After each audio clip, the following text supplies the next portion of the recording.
Saudara-saudari dan anak-anak yang terkasih dalam Kristus, dari Novisiat SVD Kuburuteng, Manggarai Flores, NTT, saya Pastor Freddy Zahadin SVD, menyampaikan ucapan selamat jumpa lagi lewat siraman rohani. Hari ini Selasa 7 Februari 2023. Injil hari ini diambil dari Markus bab 7 ayat 1 sampai 13. Kita diajak untuk selalu hidup jujur dan berkata benar. Marilah kita berdoa memohon penerangan Roh Kudus. Dalam nama Bapa dan Putra dan Roh Kudus. Amin. Tuhan dan Allah kami, puji dan syukur kami haturkan kepadamu, karena Engkau selalu mengingatkan kami untuk selalu hidup jujur dan berkata benar. Tuhan, bantulah kami agar kami selalu hidup jujur dan berkata benar sesuai dengan ajaran dan kehendak-Mu.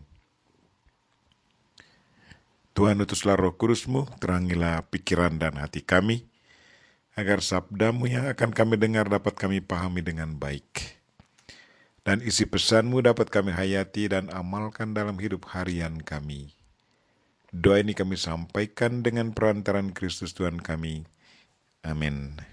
Tuhan bersamamu dan bersama rohmu.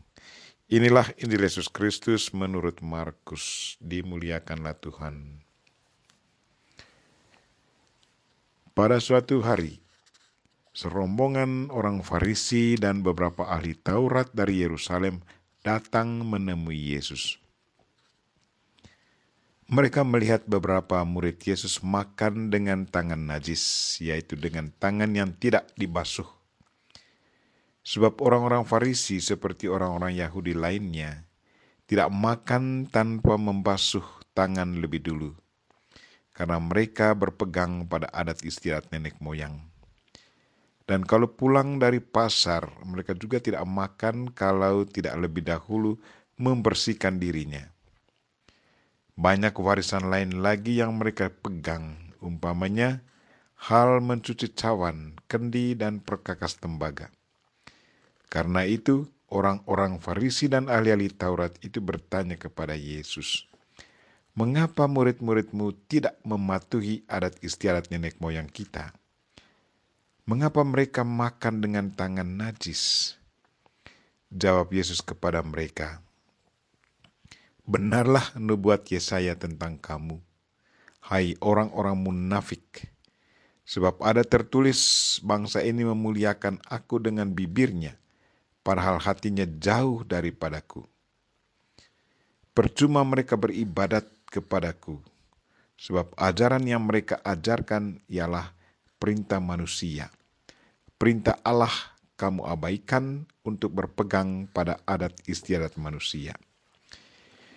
Yesus berkata kepada mereka, "Sungguh, pandai kamu mengesampingkan perintah Allah, supaya kamu dapat memelihara adat istiadatmu sendiri. Karena Musa telah berkata, hormatilah ayahmu dan ibumu. Dan siapa yang mengutuki ayahnya atau ibunya, bapa atau ibunya, harus mati.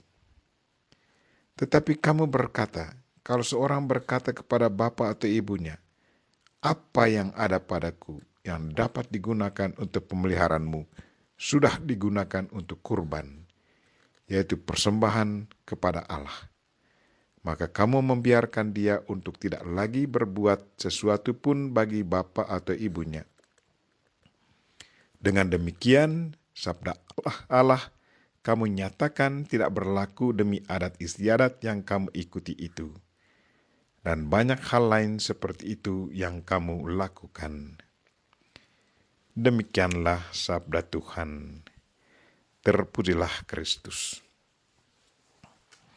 Saudara-saudari dan anak-anak yang terkasih dalam Kristus, tema renungan kita hari ini ialah hendaklah kita hidup jujur dan berkata benar. Menanggapi ocehan orang-orang Farisi dan ahli-ahli Taurat, Yesus berkata, benarlah nubuat Yesaya tentang kamu, hai orang munafik. Sebab ada tertulis, bangsa ini memuliakan aku dengan bibirnya, padahal hatinya jauh daripadaku. Percuma mereka beribadat kepadaku. Dengan mengutip nubuat Yesaya ini, secara tidak langsung Yesus mau mengeritik mereka bahwa mereka tidak jujur kepada Tuhan dan sesama. Mereka tidak promosikan kejujuran dan kebenaran. Yesus menghendaki agar semua orang yang mengimani Tuhan harus selalu hidup jujur dan promosikan kebenaran. Saudara-saudari dan anak-anak yang terkasih dalam Kristus, kebohongan itu masih ada sampai saat ini dan besok. Mengapa orang senang berbohong? Apa sesungguhnya alasan mengapa orang senang berbohong? Yang pertama, mau menghindari perasaan tidak enak. Yang kedua, mau membuat diri terlihat lebih baik.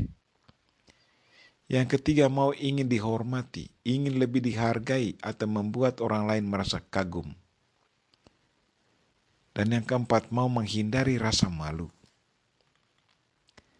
Apakah dengan berbohong, orang akan merasa bahagia? Sesungguhnya tidak. Malah menimbulkan beban baru. Dengan berbohong, dosa bertambah banyak, dan konsekuensinya akan kehilangan kepercayaan dari orang lain. Marilah saudara-saudari dan anak-anak yang terkasih, pupukilah sikap hidup jujur dan berkata benar sesuai dengan panggilan hidup kita. Sebagai orang yang mengimani Tuhan, hendaklah kita selalu promosikan kejujuran dan kebenaran. Dan jauhkanlah dari kita kebohongan dan hoaks. Kejujuran dan kebenaran akan mendatangkan keselamatan dan kebahagiaan kekal. Sebaliknya, berbohong akan menghancurkan diri sendiri dan merusak relasi kita dengan sesama dan Tuhan. Kita berdoa semoga Tuhan selalu menyadarkan kita akan pentingnya hidup jujur dan berkata benar sesuai dengan panggilan hidup kita. Kita memohon Bunda Maria untuk mendoakan kita. Amin. Marilah kita mohon berkat Tuhan. Tuhan bersamamu dan bersama rohmu.